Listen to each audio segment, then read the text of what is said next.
नमस्कार, आप सुन रहे हैं झारगोव.टीवी का साप्ताहिक डिजिटल रेडियो, जिसमें आप पूरी सप्ताह की बड़ी खबरें सुन सकते हैं। इसे आप Facebook, YouTube, Twitter, Instagram, Apple podcast, Google podcast और स्पॉटिफाई पर भी सुन सकते हैं।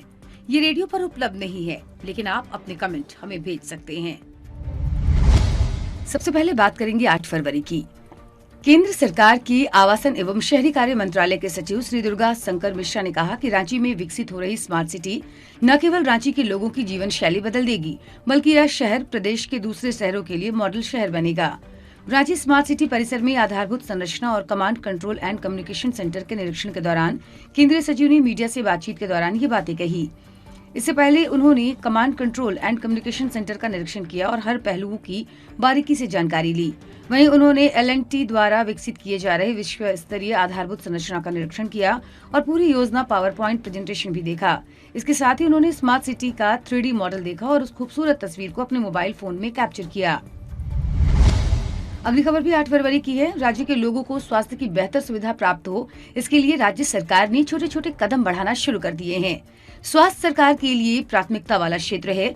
इस कड़ी में सबसे पहले राज्य की सभी महिलाओं के लिए अच्छी मातृ स्वास्थ्य सुविधाएं सुलभ कराने की दिशा में कार्य आरंभ किया गया है। इसके लिए पायलट प्रोजेक्ट के तहत ANM को डिजिटल ANC किट से लैस करने की प्रक्रिया शुरू हो गई। सरकार द्वारा उठाया गया यह अभिनव कदम अब सकारात्मक परिणाम दे रहा है। रांची के नामकुम प्रखंड के होरहाब HC में कार्यरत ANM मुक्ता बाकला कहती हैं कि पूर्व में हमारे लिए चेकअप कराना मुश्किल था, लेकिन अब ये आसान और सुविधाजनक हो गया है। इससे चेकअप के लिए आने वाली गर्भवती महिलाओं के लिए बेहतर वातावरण बनाने में मदद मिली। पूर्व की तुलना में बदलाव देखने को मिल रहा है। वहीं 8 फरवरी को ही मुख्यमंत्री हेमंत सोरेन ने कहा कि चमोली आपदा में फंसे राज्यवासी घबराए नहीं। अगर किसी के परिजन प्रभावित क्षेत्र में फंसे हैं और उन्हें किसी तरह की मदद की जरूरत है, तो कृपया श्रम विभाग के स्टेट कंट्रोल रूम द्वारा जारी हेल्पलाइन नंबरों पर संपर्क करें। राज्य सरकार हर संभव सहायता करेगी। मालूम हो कि उत्तराखंड के चमोली जिले में प्राकृतिक आपदा के बाद बाढ़ जैसे हालात हैं। इस आपदा में राज्य के श्रमिक के फंसे होने की संभावना को देखते हुए सरकार द्वारा हेल्पलाइन नंबर जारी किया गया है। झारखंड के श्रमिक भी उत्तराखंड जैसे दूरस्थ पहाड़ी क्षेत्रों में काम के लिए जाते हैं। और अब बात करेंगे 9 फरवरी की। मुख्यमंत्री हेमंत सोरेन ने अंग्रेजों के शोषण, अत्याचार एवं जमींदारी प्रथा के खिलाफ लड़ने वाले वीर शहीद तेलंगाना खड़िया जी की जयंती पर उन्हें नमन किया। वहीं 9 फरवरी को ही मत्स्य उत्पाद के क्षेत्र में झारखंड आत्मनिर्भर बन चुका है। अब झारखंड के कृषक राज्य को पशुपालन के क्षेत्र में नहीं पहचान दे रहे हैं। आदिवासी बहुल झारखंड के लोगों में पशुपालन की वर्षों से परंपरा रही, लेकिन इसे कभी व्यवसाय के रूप में अपनाया गया था।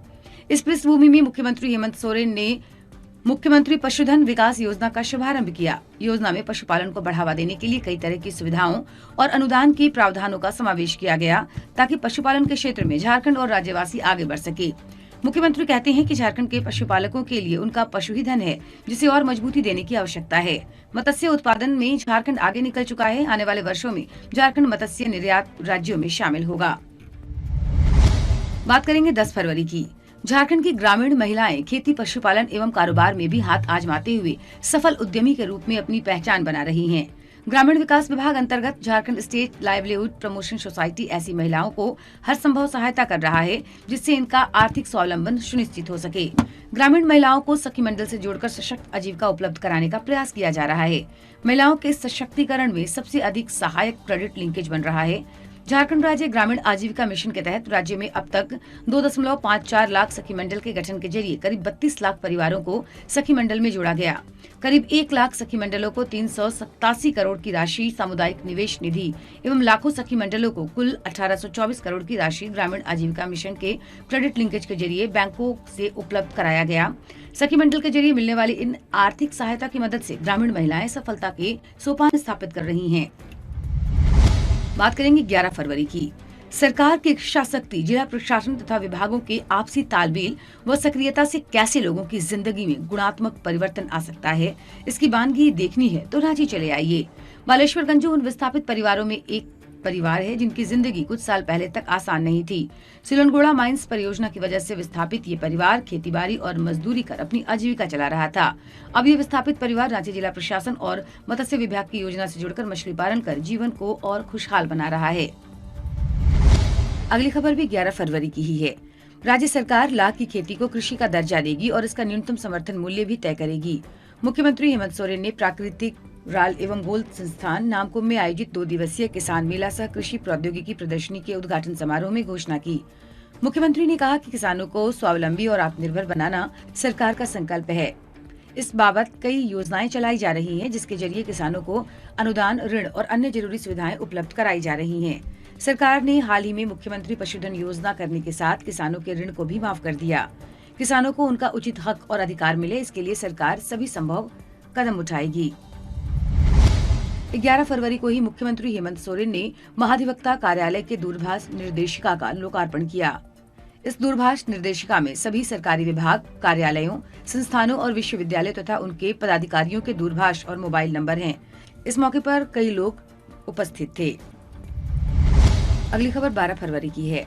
झारखंड की शिक्षा के स्तर को करीब से समझने के कारण बच्चों द्वारा जल्द ड्रॉप आउट की बात से मुख्यमंत्री हेमंत सोरेन अवगत थे। अच्छी और गुणवत्तापूर्ण शिक्षा गरीब, किसान, वंचित, पिछड़ों के बच्चों को भी प्राप्त हो, इसके लिए उन्होंने पंचायत स्तर पर मॉडल स्कूल शुरू करने का निर्णय लिया। अधिकारियों को आवश्यक निर्देश दिए और मॉडल स्कूल के लिए अलग से बजट का प्रावधान भी किया। सरकार के 1 वर्ष पूर्ण होने के अवसर पर मुख्यमंत्री ने प्रथम चरण में 27 मॉडल स्कूल प्रारंभ करने की घोषणा की। हर जिले के जिला स्कूल या मनोनीत अन्य स्कूलों का चयन किया गया। घोषित 27 मॉडल स्कूलों की निविदा की प्रक्रिया हो चुकी है। इसी चरण में 53 स्कूलों के लिए निविदा आमंत्रित की जानी है। दूसरे चरण में 500 स्कूलों एवं तीसरे चरण में सभी पंचायतों में मॉडल स्कूल की परिकल्पना को साकार करने का प्रयास होगा। मॉडल स्कूल के मामले की मॉनिटरिंग मुख्यमंत्री खुद कर रहे हैं, ताकि झारखंड के बच्चों को गुणात्मक पूर्ण शिक्षा दी जा सके। अगली खबर भी 12 फरवरी की। देश की अर्थव्यवस्था के पहिए को सशक्त करने में प्रवासी श्रमिकों का बड़ा योगदान रहता है, लेकिन इनका भविष्य आज अंधकार में है। प्रवासी श्रमिकों के कल्याण के लिए केंद्र और राज्य सरकार द्वारा ठोस नीति बनाए जाने की आवश्यकता है। इनके कल्याण को बड़े विषय के रूप में देखना चाहिए, क्योंकि श्रमिक लगातार छले और ठगे जा रहे हैं। ये बातें मुख्यमंत्री Hemant Soren the Indian express और ओमिड्यार वेबिनार के संयुक्त तत्वाधान में डिकोडिंग इंडियाज इंटरनल माइग्रेशन विषय पर आयोजित वेबिनार में कहा।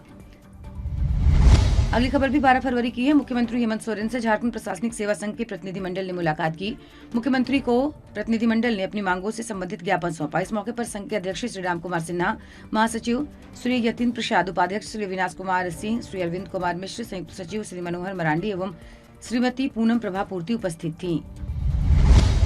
और अब खबर 13 फरवरी की। झारखंड की अस्मिता के लिए प्राण न्यौछावर करने वाले एवं लड़का विद्रोह के महानायक वीर बुद्धू भगत के 189वें शहादत दिवस पर झारखंड के मुख्यमंत्री हेमंत सोरेन ने अपने आवास में उन्हें श्रद्धांजलि दी। इस मौके पर मुख्यमंत्री ने वीर बुद्धू भगत के महान बलिदान को याद किया और उन्हें झारखंड का गौरव बताया। मोबाइल मॉलन्यूट्रिशन ट्रीटमेंट वैन 2020 में चतरा से शुरू की गई यह पहल संभवतः झारखंड में कुपोषण से पंजा लड़ाने के लिए अपनी तरह की पहली योजना है। कुपोषण के सर्वाधिक मामलों से जूझ रहे चतरा जिले के लिए यह किसी वरदान से कम नहीं, जहां बच्चे गंभीर रूप से कुपोषित हैं। सरकार के लिए यह चुनौती थी कि आर्थिक रूप से इसका टिकाऊ समाधान तैयार किया जाए और जिले के सबसे दूरस्थ क्षेत्र में कुपोषण उपचार केंद्र की सेवा प्रदान की जाए। वर्ष 2022 तक कुपोषण की समस्या को दूर करने और इसकी संख्या में 10 से 15% तक की कमी दर्ज करने का लक्ष्य रखा गया था। मुख्यमंत्री कहते हैं कि झारखंड को कुपोषण मुक्त राज्य बनाने के लिए सरकार प्रतिबद्ध है। स्वस्थ बच्चों के बिना कोई समाज समृद्ध नहीं हो सकता। हमारी बहनों और बच्चों की थालियों में पोषक तत्वों से भरपूर भोजन सुनिश्चित करने के लिए दीदी बाड़ी योजना शुरू की गई है। इसके अलावे अन्य आवश्यक कदम भी उठाए जा रहे हैं।